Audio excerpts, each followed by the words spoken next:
वजूहत होती हैं। पहले तो मैं चाहती हूँ देखने वालों के लिए आप टाइप 2 डायबिटीज को एक्सप्लेन कर दें कि वो क्या होती है, उसमें सिम्टम्स क्या होते हैं, फिर वो क्यों होती है, हम इस तरफ आते हैं। जैसे टाइप 1 मैंने आपको बताया कि वो यंग लोगों में होती और उसमें जो है बीटा सेल्स खत्म हो जाते हैं, इंसुलिन बनने का प्रोसेस बंद हो जाता है, तो इंसान को डायबिटीज़ होती है। टाइप 2 डायबिटीज़ डिफरेंट है, उसकी पैथोलॉजी डिफरेंट है।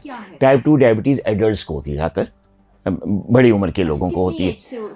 देखिए आजकल तो यंग एज में भी हो रही है, आजकल तो इवन बच्चों में भी हो रही है। जो हमारा अनहेल्दी लाइफस्टाइल चल रहा है आजकल पिछले 5-10 सालों से, तो मेरे पास ज़्यादातर बच्चे भी ऐसे आ रहे हैं जो कि यंगस्टर्स, टीनेजर्स, उनमें टाइप 2 डायबिटीज़ हो रही है। मोटापा बहुत ज़्यादा हो रहा है जिसकी वजह से बॉडी में इंसुलिन रेजिस्टेंस हो रही है और डायबिटीज़ हो रही है।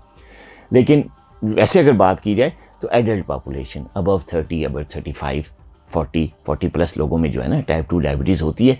इसकी वजूहत जो है ना वो जेनेटिक्स में भी होती है। अगर आपके ख़ानदान में आपकी अम्मी या अब्बू या बहन भाइयों में या इमीडिएट दूसरे जो रिलेटिव्स हैं उनमें अगर डायबिटीज़ बहुत ज़्यादा कॉमन है तो आप में रिस्क बढ़ जाएगा, ख़तरा बढ़ जाएगा कि आपको भी हो सकती है।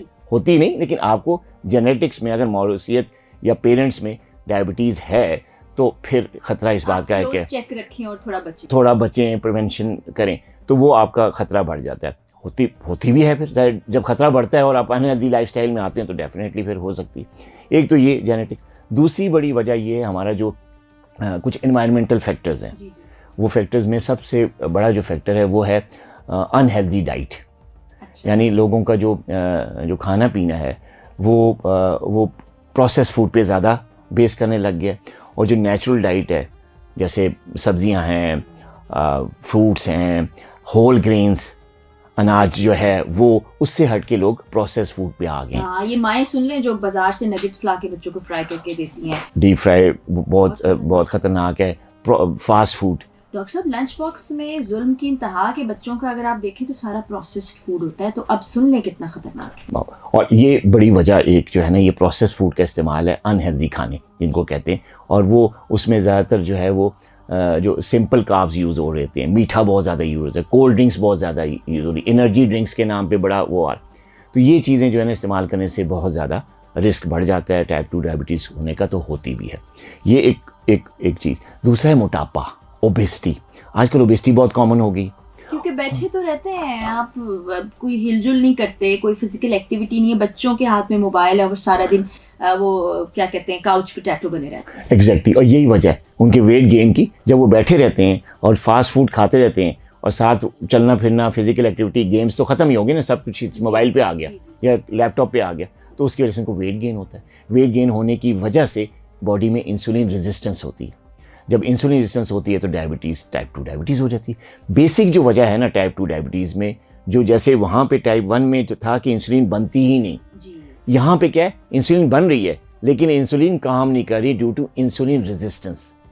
और इंसुलिन रेजिस्टेंस क्यों होता है? इंसुलिन रेजिस्टेंस में जैसे मैंने फैक्टर बताया, अनहेल्दी लाइफस्टाइल, ठीक है, जेनेटिक्स में भी वो चीज़ आ जाती है, अनहेल्दी लाइफस्टाइल है, अनहेल्दी खाने हैं, उसके अलावा मोटापा सबसे बड़ा फैक्टर, कि बच्चे भी मोटे हो रहे हैं, इंसान जो एडल्ट्स हैं वो उनको भी वेट गेन हो रहा है, ख़वातीन सब, और किसी को वेट चेक नहीं है। मतलब अगर आपका वज़न बढ़ रहा है तो आपको उसको कंट्रोल करने के लिए कुछ थोड़ा सा तगोदर करनी चाहिए, मेहनत करनी चाहिए, एक्सरसाइज शुरू करनी चाहिए, कोई डाइट पे आना नहीं, बिल्कुल भी नहीं, अवेयरनेस भी नहीं है। और अगर है भी तो चंद 1 महीना डाइट कर ली तो कहते हैं थक गई जी, नहीं होती हमसे। और वो डाइट भी जिस तरीके से करते हैं वो भी एक बड़ा सवालिया निशान है। अब पहले हम स्ट्रेस को डिस्कस कर लेते हैं। जी, स्ट्रेस भी एक फैक्टर, यानी मोटापे के बाद मैं उसी पे आना चाह रहा था कि stress is be one of the मतलब थर्ड इंपॉर्टेंट कॉज जो टाइप 2 डायबिटीज़ होने की, वो स्ट्रेस है। ख़ासतौर पे आजकल का जो माहौल है, इकोनॉमिक स्ट्रेसेस हैं, फैमिली स्ट्रेसेस हैं, ठीक है, लाइफ पुरसुकून नहीं है, बंदे काम करते हैं, ऑफिस में एक बॉस का स्ट्रेस, वो सारा कुछ चल के, जैसे ही घर आए तो घर का फैमिली स्ट्रेस, बच्चों का स्ट्रेस, बेगम का स्ट्रेस, तो ये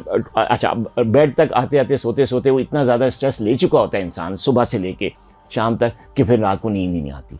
अच्छा, बैड स्लीपिंग हैबिट्स या कम टाइम के लिए सोना, नींद ना आना और नाइट स्लीप को पूरा, ये एक और फैक्टर हो गया टाइप 2 डायबिटीज़ होने का, ठीक है। स्ट्रेस हुआ, स्ट्रेस की वजह से आपकी नींद उड़ गई, सोचते रहे, वो एक और जो है ना रिस्क फैक्टर बना टाइप 2 डायबिटीज़ का, और फिर साथ ही नींद में कमी आ गई, तो ये भी एक और तो ये 2-3 रीज़न जो स्ट्रेस है और नींद की कमी एक दूसरे से जुड़ी हुई हैं। जब स्ट्रेस होता है तो इंसान को नींद नहीं आती, वो सारी रात सोचता रहता है। जब सोचता है तो इंसान के ब्रेन में ख़ास किस्म के हार्मोन्स होते हैं, जैसे एक स्ट्रेस हार्मोन है कोर्टिसोल, उसका लेवल बहुत बढ़ जाता है। जब उस कॉर्टिसोल का लेवल बढ़ता है तो वो क्या करता है, वो हर जगह पे इफेक्ट तो कर रहा होता है बुरे, लेकिन एक इफेक्ट वो पेनक्रियास पे भी करता है, इंसुलिन रेजिस्टेंस करता है, ठीक है। प्लस आपके जो लिवर से ग्लूकोज बना के फेंकता रहता है, आगे से इंसुलिन के खिलाफ इंसुलिन रेजिस्टेंस करता है, तो इंसुलिन जो बन रही होती है वो असर भी नहीं कर रही होती और ये यहाँ से ग्लूकोज भी फेंक रहा होता है। क्या होता है कि शुगर लेवल बढ़ जाता है, बंदे को टाइप 2 डायबिटीज़ हो जाती है। तो ये भी एक बहुत बड़ा फैक्टर है।